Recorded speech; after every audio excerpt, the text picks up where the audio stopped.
Siyempre, hindi tayo na, yun. Ito naman na.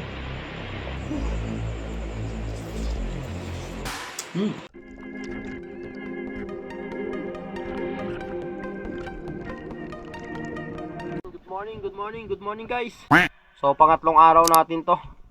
Matapos manalasa yung bagyong Opong. So doon pa rin tayo pupunta sa paboritong spot natin. Tsagaan lang muna natin to. Eto, may nilalagay ako dyan sa salamin para hindi nagpapag. So medyo madilim pa.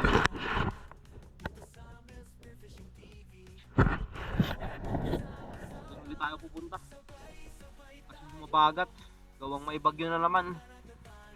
Doon tayo ulit. Kita-kit na lang tayo dun sa dagat. Medyo madilim pa kasi dito sa daan, hindi tayo makabidyo. At pagdarating ko dito sa dagat guys, eto medyo maliwanag na. Gawang naglakad tayo ng 20 minutes papunta dito sa sinisimula natin, dito sa paboritong spot natin. Try ulit nating mamana dito. Pagkatapos kong makaload ng spear gun dito at naka-warm up na rin ako, eto na naging unang drop ko dito sa malalim na area. Dito muna ako nagpwesto sa naulihan natin sa previous video na napakalaking bluefin, yung lumapit ka agad. Pero pagkapwesto ko dito, wala dito yung mga dalagang bukid o yung mga fish, wala din yung mga ilap dito. Nagantay-antay pa ako dito, wala ring nagpakita. Makalipas ng isang oras ng pagdadive guys, wala pa rin akong huli. At dito, lumipat na ako ng pwesto kung saan nakikita natin palagi yung mga ilap, yung grupo, saka yung mga batfish. Kung mapapansin nyo guys, hindi tayo paulit-ulit ng mga video gawang yung spot talaga natin is kunti lang. Kaya pare-parehas yung mga isda nating nakikita. Yung mga nagsasabi na paulit-ulit daw yung video natin, ine-edit lang. Hindi po yung totoo. Sa pamamana at sa hanap buhay kong ito, walang paulit-ulit. Hindi tayo nag-uulit ng mga clips or mga video na na-upload na natin sa previous video natin. Kaya eto't nandito yung mga ilak.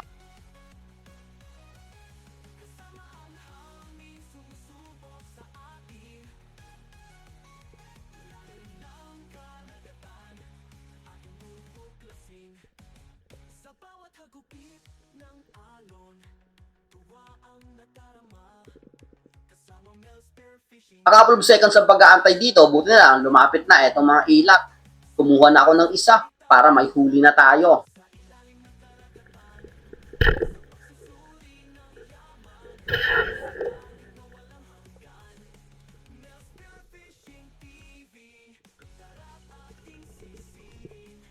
At eto yung naging unang isda natin, isang ilak. Kung mabenta lang talaga ang ilak dito sa amin, is napakasarap hulihin to, napakarami kasi nila at napakaamo minsan. Pagkatapos kong malagay sa stringer etong ilak guys, nag-dive pa naman ako pero ang ilap na talaga ng mga ilak, hindi na lumapit. Ganun pag nahulihan sila ng isa. Kaya along the way pa uwi, eto na naging last dive ko. Halos nakadalawang oras din akong dive ngayong umaga.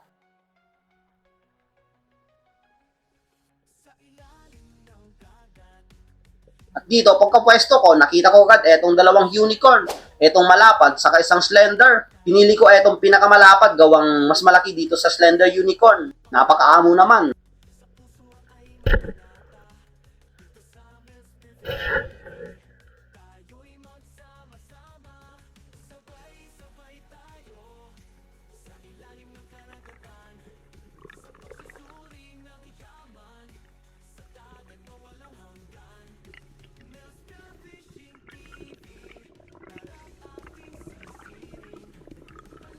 At ito yung naging pangalawang isda natin ngayong araw na ito. Ayos na rin to. Kadalawang piraso tayo.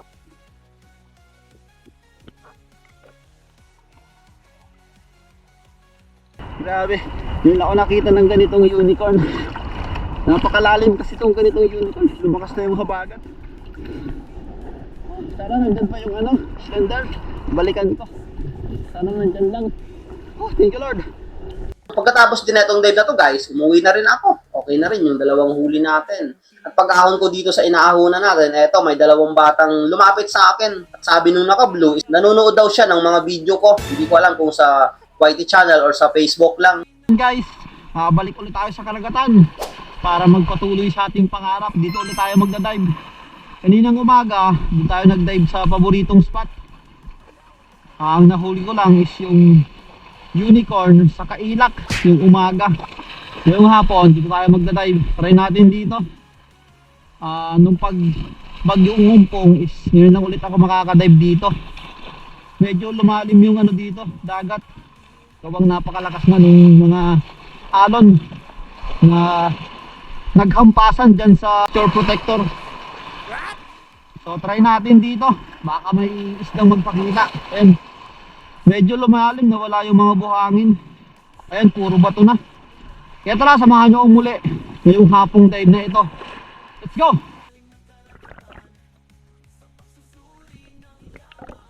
Spear gun loaded, let's go! Ito na naging unang drop ko ngayong hapong dive na ito.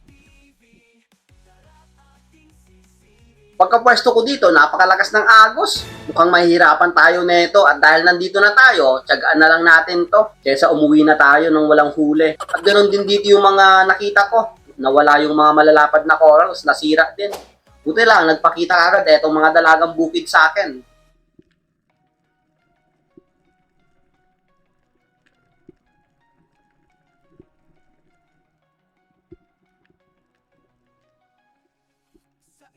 Dahil wala namang nagpakita, nag-resurface muna ako. At pagka-resurface ko dito guys, eto ang nakita ko. Grupo ng Rainbow Runner, ang dami.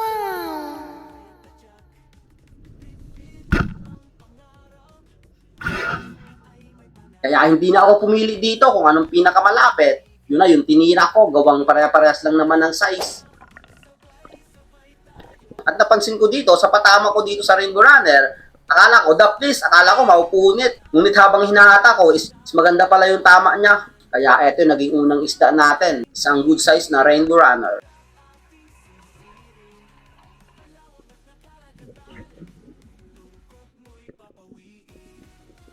At dahil nga napakalakas ng agos ngayon, eto, nahihirapan talaga akong mag-drop. Tinatangay ako. Hindi ako makapwesto sa gusto kong pwestuhan na bato.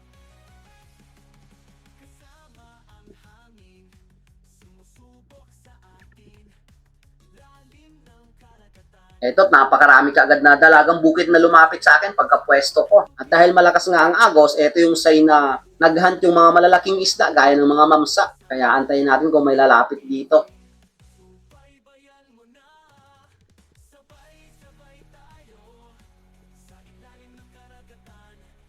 Ilang segundo ang pag-aantay dito guys, eto lumapit sa akin, eto mga dalagang bukid. Akala ko dito may palapit na sa akin.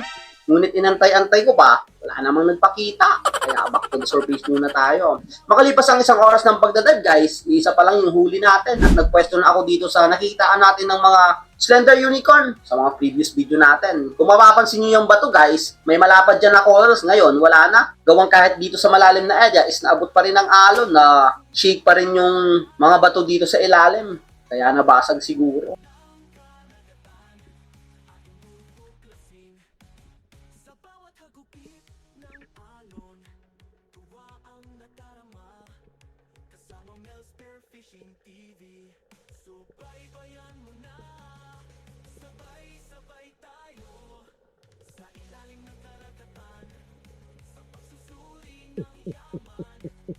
Pagkapwesto ko dito, ilang segundo ang pag-aantay, eto, nagpakita kaagad yung mga slender unicorn. Ang dami nila. Ayan sa unhan, sa resari, yung makikita mong isda, ang daming dalagang bukid, ang daming unicorn fish, yung maliliit.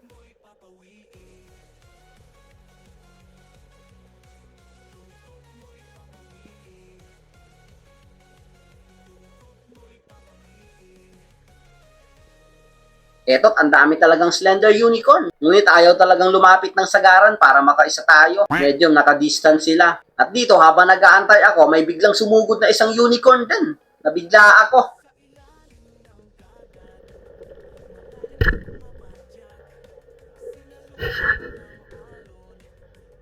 Ito pala is yung original na unicorn. May local kasing unicorn. At dahil ngayon lang siguro nakakita ng gwapo ito dito sa ilalim, sumugod ka agad.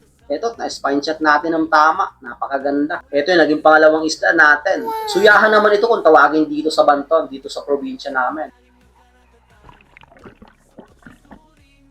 Kaya pagkatapos kong masama yung unicorn, balik ulit tayo sa ilalim. Ito, medyo dumidilim na kung hapon tayo nag-dive. At dito pa rin ako magpipwesto sa pwenestuhan natin kanina. Yung nakahuli tayo ng unicorn.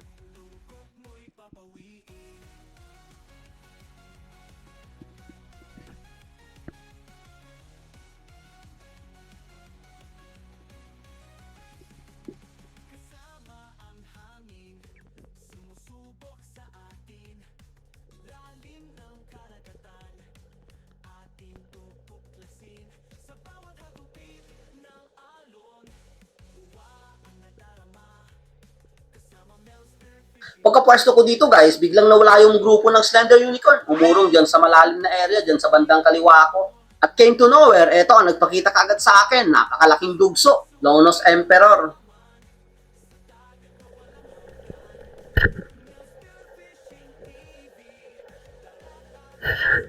At dahil medyo madilim na nga to, walang alinlangan ang pagsugod na itong dugsong ito dito sa akin. Lumapit talaga. Pag mga ganito talagang patikip silim na or paagaw dilim na, yung magdidilim na talaga is na ito yung isa sa pinakamasarap mag-hunt or mag-ambush. Kasi mas nagiging curious yung mga isdang mga ganito pag nakadapa ka sa ilalim.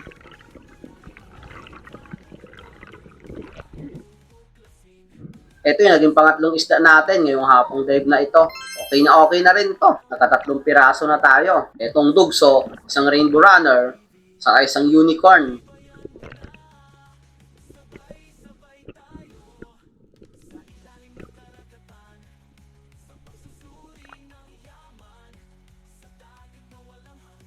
At pagkatapos kong masama yung dugsugay sa huli natin, eto pagbalik ko dito sa ilalim, madilim na talaga. Pero nag-dive pa rin tayo, nagbabaka sakali tayong lumapit yung mga Slender Unicorn.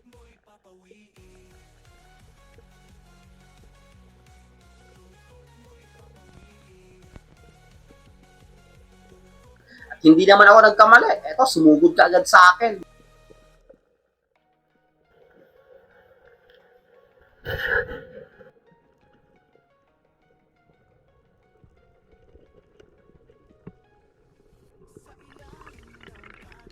Ito, naging pang-apat na isda natin. Ito talaga yung hinahunt ko dito, ito mga Slender Unicorn. Minsan kasi hindi ko talaga makita sila dito. Siguro nasa malalim na area. At ito, lumalakas na nga din yung habagat. Pagkatapos kong masama itong Slender Unicorn guys, ito yung mga huli natin. 2 unicorn, isang dugso, isang rainbow runner. Nag-dive pa naman ako dito, kaso nga lang, ang dilim na talaga. Kaya pagkatapos din, umuwi na rin ako. So ito yun guys, kinaban na naman tayo. Worth it pa rin yung dive. Ito. Naka-4 na naman na piraso tayo. Kahapon 4 din. Yung bluefin, pig eye. Saka yung 2 piraso. Magpapahuli na sana yung mga Slender Unicorn. Kaso, ang dilim na nung ilalim. Nakita pa ako ng 2 mamsa. Ang daming piladji kanina, naghahunt. Kaso nga lang, ang lakas ng agos. Hindi ako makadrop ng mabuti. Buti lang, binigyan pa tayo ng blessing. So ito, malaki yung dugso. Saka itong rainbow runner. Ang dami. Hindi na ako pumili, halos pare-paras lang naman ang size. So ito yung nauna natin, yung rainbow runner. Ayos na din. 4 kahapon, 4 na ngayong hapon na ito. Kanina yung 2 yung nahuli natin, yung isang humpback unicorn, saka yung ilak. Okay na rin yun, inulam namin yun tanghalian kanina. Itong malaki yung slender sana. Ay grabe. Itong pinakamasarap talaga na unicorn, itong ganito. Ito yung original, may sungay. Okay na rin. Siguro mga 9 na kilo to. So ayun, timbangin natin. Kilo siguro to, or 2.5. Ayan, 2.6. Ayos na rin. 1.9. Ito mga 1.5. Yung Slender Unicorn ay 1.8, malaki. 1.3. Ayun, 1.3. Ay 1.4, sakto pala. Ayos na rin. Timbangin natin itong lahat. Kung nakailang kilo tayo. Tinimbang muna natin tig isa-isa, gawang iba-iba ng presyo.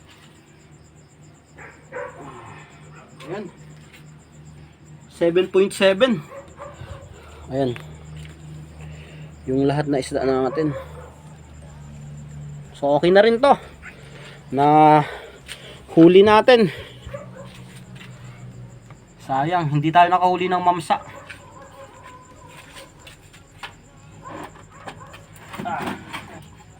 Benta ulit tayo ng isda. Benta ulit natin ito lahat. Ito parang masarap iulam. So ayun guys, ihaw natin to. Tinira ko tong ano, itong isang unicorn. Ito yung original na unicorn. Ito yung isa sa pinakamasarap ihaw. Tanggalan lang natin ng bituka. Para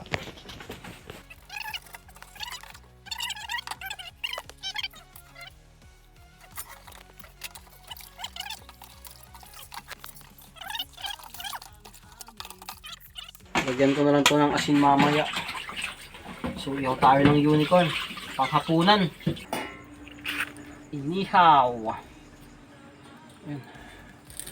Mukhang magatin. Ayan. Hindi ba itong ano?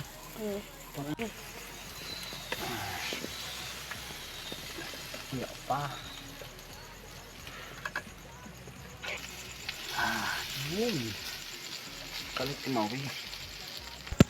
Mukhang sakto lang ang taba. Yeah! So yun guys, hapunan tayo. Umiihaw ulit tayo ng unicorn. Isa sa pinakamasarap. Ito yung original na unicorn pag iniihaw ng karamihan. Yung may sungay. So kain tayo. Hapunan. Lord, thank you po sa blessing ngayong araw na ito. Sa palaging pag-iingat sa pag-dive sa araw-araw na palagi kong ginagawa. Maraming salamat, Lord. So, ayan. Ito. Mukhang napakataba itong unicorn na to.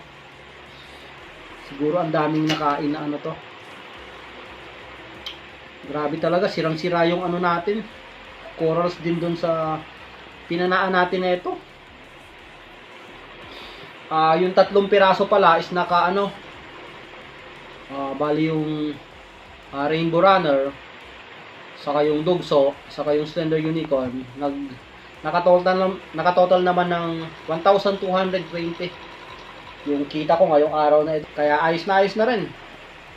So may ulam pa tayo, libre pa ulam, may pangbigas na tayo, tapos libre pa ang ulam natin. So ayan, tikman natin to. Ito gawin sa isa, mainit pa. Siyempre, hindi tayo na, ano, yun. Ito yung naman na. Ako, sausawan ko lang, suka lang. Saka may bawang. Itong bawang, kinakain ko to. Paano ng umay.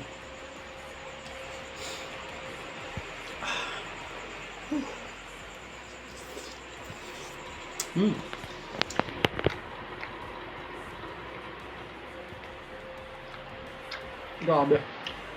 Ang tawa. Sakto lang yung luto. Juicy pa. Ito kinakain ko itong ano. Pampawala ng stress. Sabi na sarap.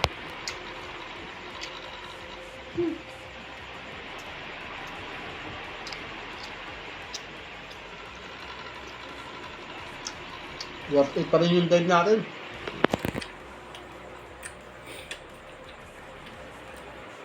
Sunod-sunod yung pahuli natin. Kahapon, saka ngayon, puro hapon.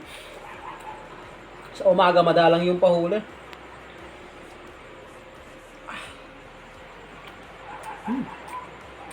Grabe. Wala mga ganitong ihaw. Mainit-init pa.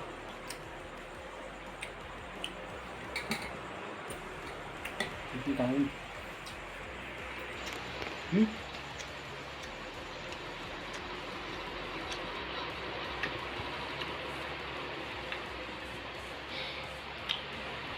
Grabe ang taba.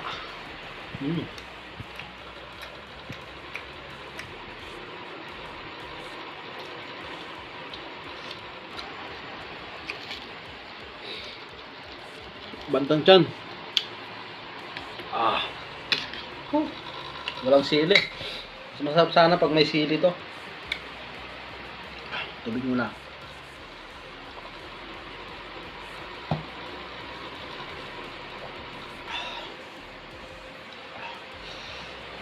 Ayan.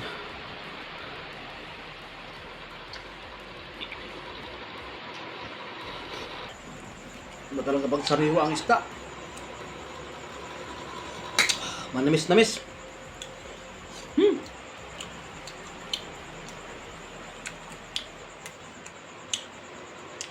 Grabe. Super. Super sarap. Hindi mo kayo tapuosok. So, okay na to. Ito, pwede pa siguro bukas. Ito, ubusin ko na lang siguro tong ano. Tira. Kaya itong kalahati. Busog na ako.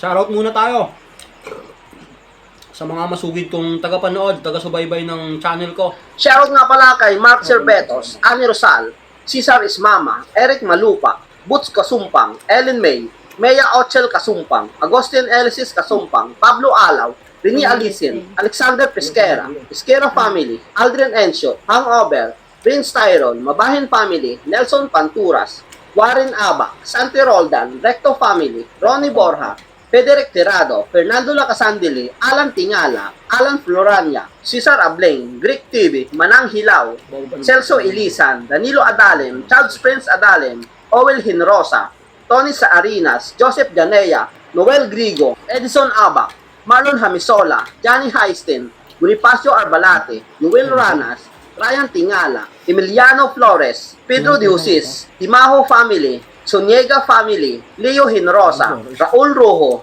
Joel Bael, Giovanni Joseco, Pablo Alaw Family, Alvaro Tadiha, Joseler Baguio, Jules Ortonero, Kayadong Family, Madronio Family, Eugenio Sammy J, Ruel Lopez, Richard Gusar, Rini Alicien, Eric Malupa, Steve Palmos, Ediel Tombaga, Risty Pabol, Michael Mejia, Reynaldo Mahilom, Sophia Bagamasmad, Noel Grigo, Brian Pagkaliwagan, Alberto de la Peña, Yapox TV, Kuya Bert, Rapi Bantilan, Eva Lamurisa, Jeffrey Ferolino, Richard Pasibi and Family, Dinas de la Cruz Family, Jay Wanon, Nestor de la Rosa, Carlo Tampe, Reynold Imbodo, Bong Disulo, LB Albento, Laika Lopez, La Arme, Tricia, Roque, Bebe, and Edna Disulo. Maraming salamat po sa inyong lahat.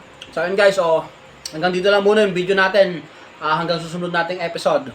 Maraming salamat sa inyong lahat sa walang sawang patuloy na sumusuporta sa munting channel ko. God bless you all po. Sana mas marami pa tayong mahuli sa mga next adventure natin. Sana makabalik ulit tayo sa Gakot Island. Para doon ulit tayo maggawa ng spearfishing activities natin. So ayun guys, see you on the next episode na lang tayo. Alright.